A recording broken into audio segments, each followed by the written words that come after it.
반갑습니다. 오늘도 제 이야기를 찾아주신 여러분, 진심으로 환영합니다. 귀로 듣는 이야기, 지금 시작합니다. 이야기를 시작하기에 앞서 구독, 좋아요는 이야기 제작에 큰 힘이 됩니다. 잊지 말고 꼭 눌러주시면 감사하겠습니다. 안녕하세요. 저는 얼마 전까지 법원에서 판사로 근무했던 사람입니다. 남들이 우러러보는 자리에 앉아 정의를 외치던 제가 왜 지금은 모든 것을 잃고 길거리로 내몰리게 되었는지 그 기가 막힌 사연을 들려드리려 합니다. 한순간의 욕망에 눈이 멀어 가족과 명예, 그리고 제 인생 전체를 어떻게 불태워버렸는지 제 입으로 직접 고백하겠습니다. 제가 그녀를 처음 만난 건 비 오는 금요일 저녁이었습니다. 판사라는 직업의 무게에 짓눌려 숨이 막히던 시절이었죠. 동료들과의 술자리에서 우연히 합석하게 된 그녀는 저를 판사가 아닌 그저 외로운 한 남자로 봐주는 것 같았습니다. 그녀의 이름은 수진이었습니다. 화려한 외모와는 달리 조용하고 차분한 말투로 제 고민을 들어주었지요. 아내는 늘 무뚝뚝했습니다. 아이들 교육과 집안일에만 신경을 썼고 제가 법원에서 어떤 스트레스를 받는지에는 관심이 없었죠. 그런데 수진이는 달랐습니다. 제가 하는 말 한마디 한마디에 크게 반응하며 웃어주었고 고생이 많으시다며 제 손등목을 가만히 덮어주었습니다. 그 따뜻한 온기가 제 이성을 마비시킨 시작이었습니다. 처음에는 가벼운 차 한 잔이었습니다. 하지만 곧 술잔을 기울이게 되었고 저는 판사라는 본분을 잊은 채 그녀에게 빠져들었습니다. 그녀는 자신을 사업 실패로 빚더미에 앉은 가련한 여인으로 소개했습니다. 사채업자들에게 쫓기고 있다며 눈물을 흘리는 그녀를 보며 저는 제가 가진 권력과 돈으로 그녀를 구원해주고 싶다는 오만한 생각을 했습니다. 그날 이후 저는 제정신이 아니었습니다. 적금을 깨고 대출을 받아 그녀의 빚을 갚아주기 시작했습니다. 수천만 원이 넘는 돈이 그녀의 계좌로 들어갔지만 아깝지 않았습니다. 수진이는 제품에 안겨 당신밖에 없다며 저를 치켜세웠지요. 하지만 그것은 거대한 덫이었습니다. 사건은 제가 수진이에게 아파트를 마련해 주려던 날 터졌습니다. 큰 돈이 필요했던 저는 결국 해서는 안 될 선택을 하고 말았습니다. 판결에 유리한 고지를 정하게 해주겠다는 명목으로 지인에게 검은 돈을 받았습니다. 평생 법을 수호하며 살아온 제가 한 여자에게 미쳐서 범죄의 길로 들어선 것입니다. 그런데 이상한 일이 벌어지기 시작했습니다. 돈을 건네준 이후부터 수진이가 연락이 잘 되지 않았습니다. 불안한 마음에 그녀의 집을 찾아갔지만 그곳에는 이미 다른 남자가 살고 있었습니다. 그녀가 말한 이름, 직업, 가련한 사연까지 모두 거짓이었습니다. 그녀는 전문적으로 고위공직자만 노리는 이른바 꽃뱀이었던 겁니다. 더욱 기가 막힌 사실은 그녀가 저와의 만남을 모두 녹음하고 촬영하고 있었다는 것이었습니다. 그녀는 제게 수억 원을 더 내놓지 않으면 언론에 이 모든 사실을 폭로하겠다고 협조를 요구했습니다. 저는 눈앞이 캄캄해졌습니다.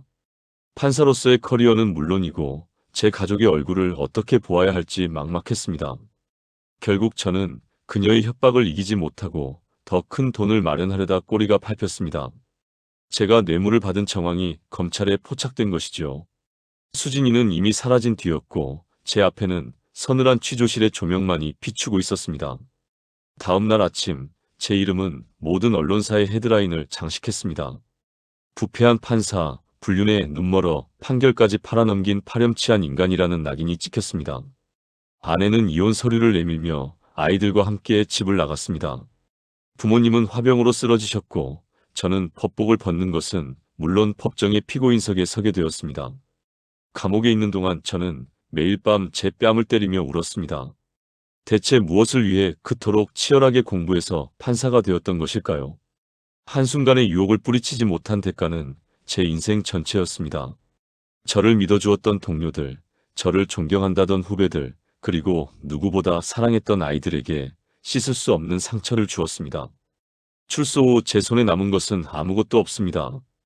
편의점에서 아르바이트를 하려 해도 제 얼굴을 알아보는 사람들의 따가운 시선 때문에 오래 버티지 못합니다. 텔레비전에 나오는 파렴치범의 기사가 이제는 남의 일이 아닙니다. 바로 제 이야기니까요. 그날 이후 제 일상은 온통 수진이로 가득 찼습니다. 판실에 앉아 기록을 검토하면서도 핸드폰 진동 소리만 들리면 심장이 덜컥 내려앉았지요.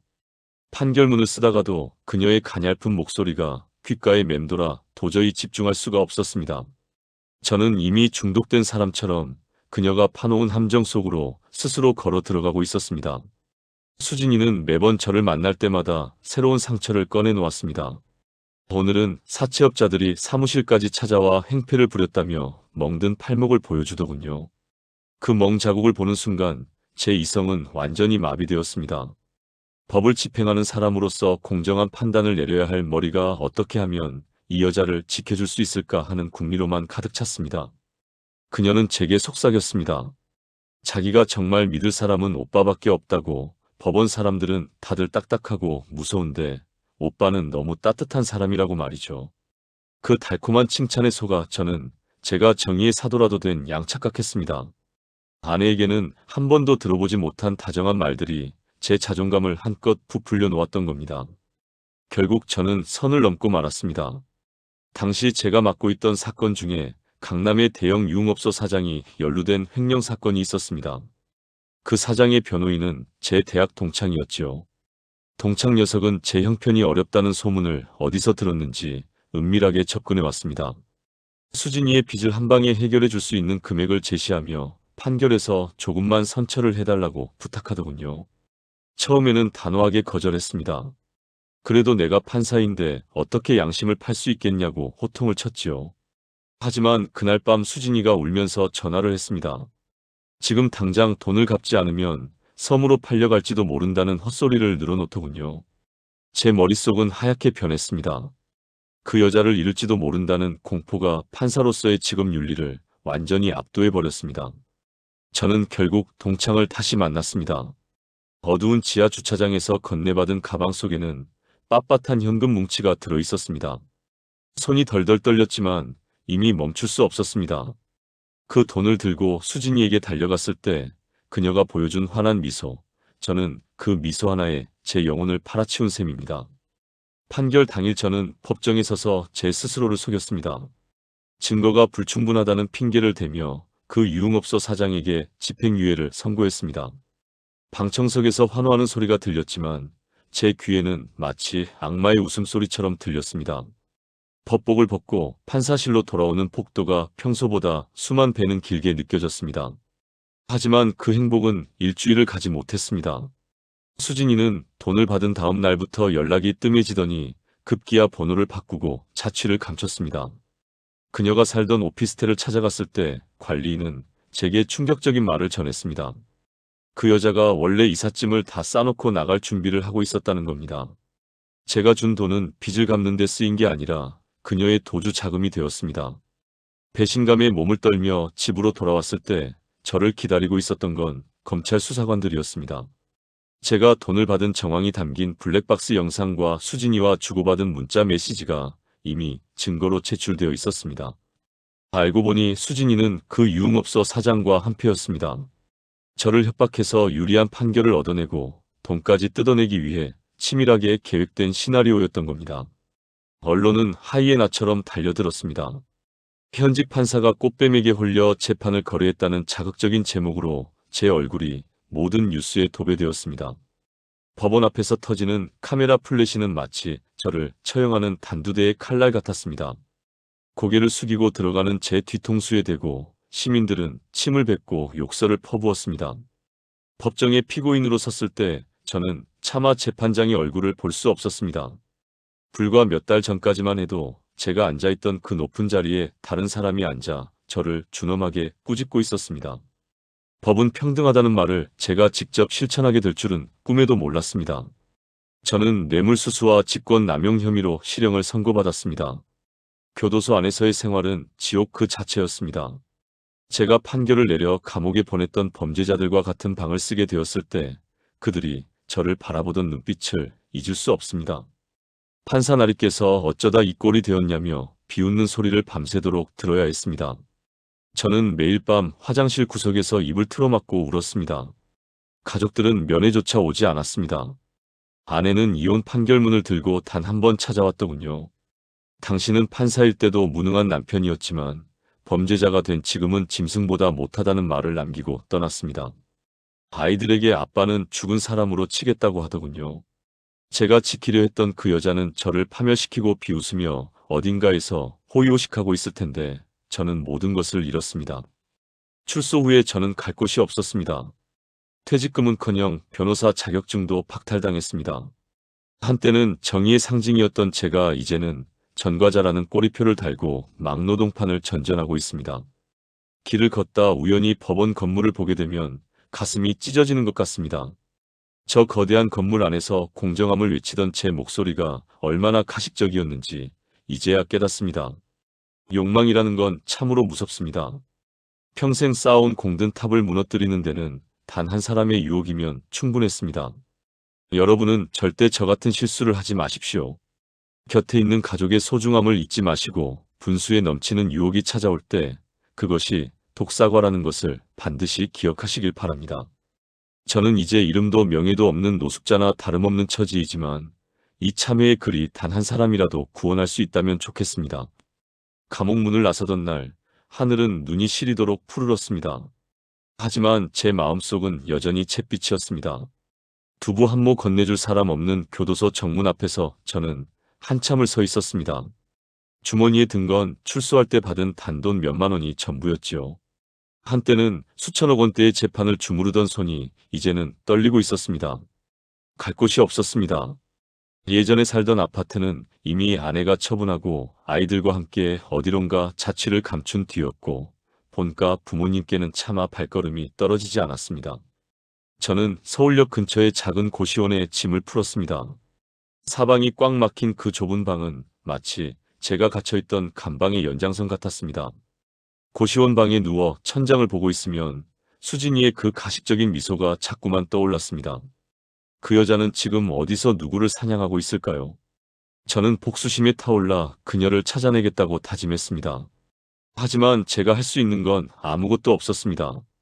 저는 공권력을 잃은 평범한, 아니 평범함보다 못한 범죄자일 뿐이었으니까요. 편의점 도시락으로 끼니를 때우며 일자리를 알아봤지만 법조인으로만 살아온 50살의 전과자를 받아주는 곳은 없었습니다. 이력서를 낼 때마다 인사 담당자들은 제 이름을 보고 수군거렸습니다. 아, 그 꽃뱀 사건 판사? 그 뉴스의 주인공이 여기 왜 왔대? 그런 비아냥거림을 견디며 저는 하루하루 말라갔습니다. 그러던 어느 날 공사장 잡부 일을 마치고 돌아오는 길에 낯익은 얼굴을 마주쳤습니다. 예전에 제가 판사 시절 부리던 사무관이었습니다. 그는 좋은 차에서 내려 화려한 빌딩 안으로 들어가더군요. 저는 얼른 얼굴을 가리고 골목길로 숨어들었습니다. 한때는 제 앞에서 고개를 조아리던 사람이었는데 이제는 제가 그 사람의 그림자조차 마주하기 두려운 처지가 된 겁니다. 그날 밤 저는 소주 한 병을 마시고 울었습니다. 수진이가 저에게 처음 접근했던 그 비오는 금요일로 시간을 되돌릴 수만 있다면 얼마나 좋을까요? 만약 그때 제가 그녀의 눈물이 아니라 아내의 거친 손마디를 먼저 보았더라면, 만약 제가 판사라는 직함이 주는 오만함에 빠지지 않았더라면 제 인생은 달라졌을까요? 돈이 떨어지자 저는 결국 일용직 노동판을 전전하게 되었습니다. 새벽 4시에 일어나 인력시장에 나가고 찬 바람을 맞으며 벽돌을 날랐습니다. 손바닥은 갈라지고 무릎은 비명을 질렀습니다. 하지만 육체적인 고통보다 힘든 건 정신적인 파멸이었습니다. 제가 내렸던 수많은 판결들이 부메랑이 되어 돌아오는 기분이었습니다. 피고인들에게 반성하지 않는다고 호통치던 제 목소리가 환청처럼 들려 잠을 이룰 수 없었습니다. 어느 날은 우연히 낡은 신문 뭉치에서 제 기사를 다시 보게 되었습니다. 추락한 정의의 상징, 판사의 몰락. 자극적인 소제목 아래에 제 얼굴이 모자이크도 없이 박혀있더군요. 그 기사 밑에 달린 수만 개의 댓글들을 하나하나 읽어 내려갔습니다. 죽어 마땅하다. 저런 놈은 평생 감옥에서 썩어야 한다. 자식들이 불쌍하다. 사람들의 분노는 정당했습니다. 제가 그들의 신뢰를 배신했으니까요. 저는 이제 압니다. 수진이라는 여자는 악마가 보낸 사자였을지도 모릅니다.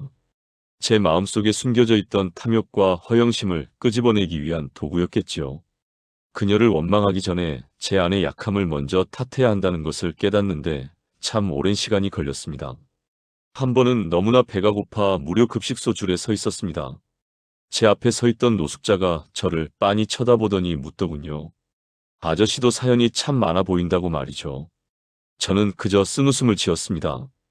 판사였다고 말해본들 누가 믿어주겠습니까? 그저 미친 사람 취급이나 받겠지요.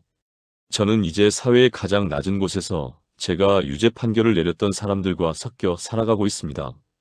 가끔 뉴스를 통해 법조계 비리 소식이 들려오면 가슴이 철렁합니다. 아직도 제2, 제3의 제가 어딘가에서 유혹의 잔을 들이키고 있겠지요. 그분들에게 감히 말씀드리고 싶습니다. 지금 손에 쥔 그 권력과 명예는 유리그릇과 같아서 한순간의 실수로 산산조각이 날 수 있습니다.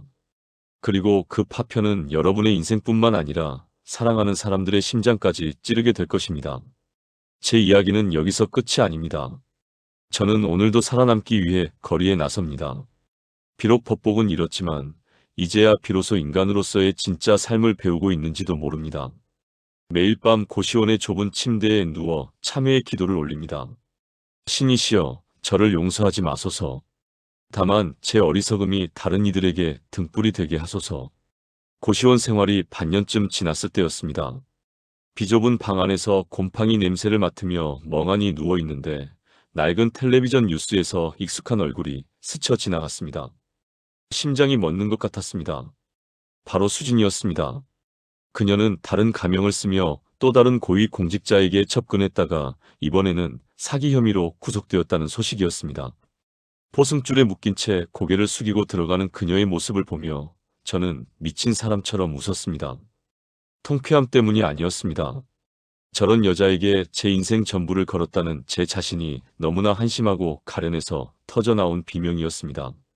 그녀의 눈에는 저를 무너뜨렸을 때의 그 가련한 눈물 따위는 없었습니다. 그저 재수가 없어 걸렸다는 식의 싸늘한 표정뿐이었지요. 그녀의 구속 소식을 본 날 밤, 저는 용기를 내어 아내에게 전화를 걸었습니다. 수십 번 망설이다 누른 번호였지만 돌아온 건 이미 없는 번호라는 차가운 안내 음성이었습니다. 제가 감옥에 있는 동안 아내는 연락처를 바꾸고 세상에서 제 흔적을 지워버린 것이었습니다. 제 죄는 단순히 돈을 받고 재판을 굽게 한 것만이 아니었습니다. 가장 가까운 사람들의 믿음을 난도질한 것이 가장 큰 죄였습니다.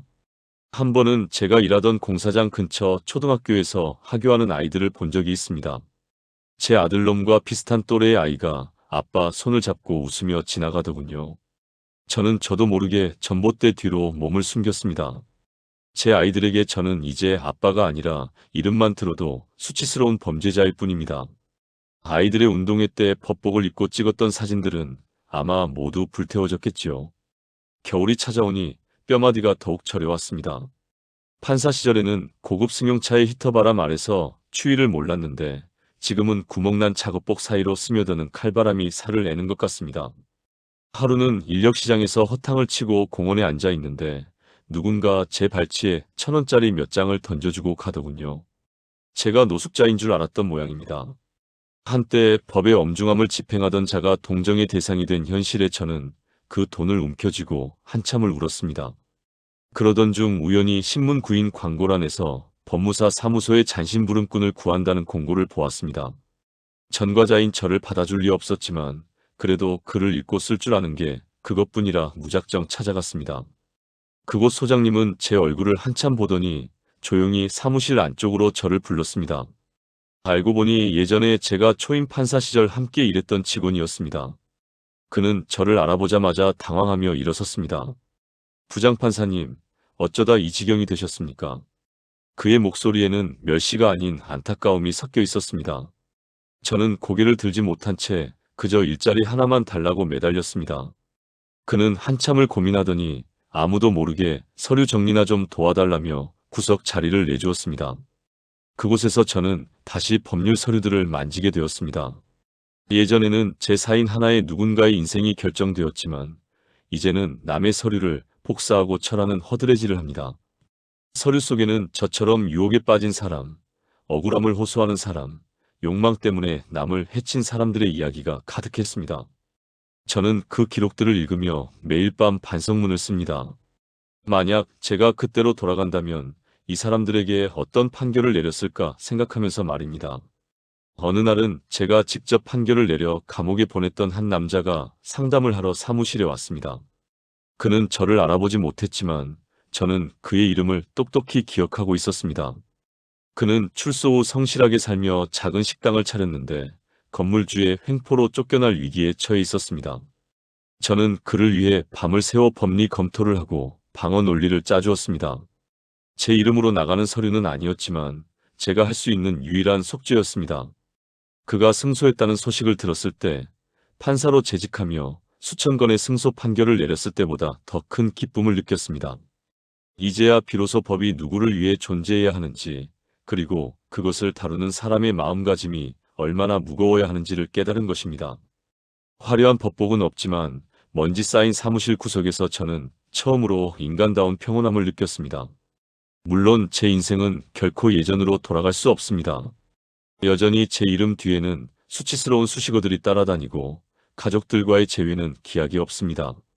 가끔 인터넷에 제 사건이 다시 회자될 때마다 가슴이 철렁 내려앉지만 그것 또한 제가 짊어지고 가야 할 십자가라고 생각합니다. 수진이라는 여자가 제게 남긴 건 파멸뿐이었지만 그 파멸의 끝에서 저는 진짜 저 자신을 만났습니다. 거짓된 권위에 취해 있던 껍데기를 벗어던지고 나서야 비로소 타인의 고통이 눈에 보이기 시작했습니다. 저는 이제 화려한 판사가 아니라 법의 그늘에서 길을 잃은 사람들을 돕는 이름 없는 그림자로 살아가려 합니다. 여러분, 세상을 다 가진 것 같을 때가 가장 위험한 때입니다. 여러분의 자리가 높을수록 여러분을 유혹하는 악마의 속삭임은 더 달콤하고 정교해집니다. 그 속삭임에 고개를 돌리는 순간 여러분이 쌓아온 모든 것은 모래성처럼 허물어질 것입니다. 부디 저를 보며 경계하십시오. 제 비참한 이야기가 여러분의 삶을 지키는 단단한 울타리가 되기를 바랍니다. 오늘도 저는 낡은 구두를 닦으며 하루를 시작합니다. 비록 내일이 보이지 않는 막막한 삶일지라도 누군가에게 도움이 될 수 있다는 희망 하나로 버텨봅니다. 제 사연을 들어주신 모든 분께 다시 한번 머리 숙여 감사의 인사를 전합니다. 부디 평안하시길 바랍니다.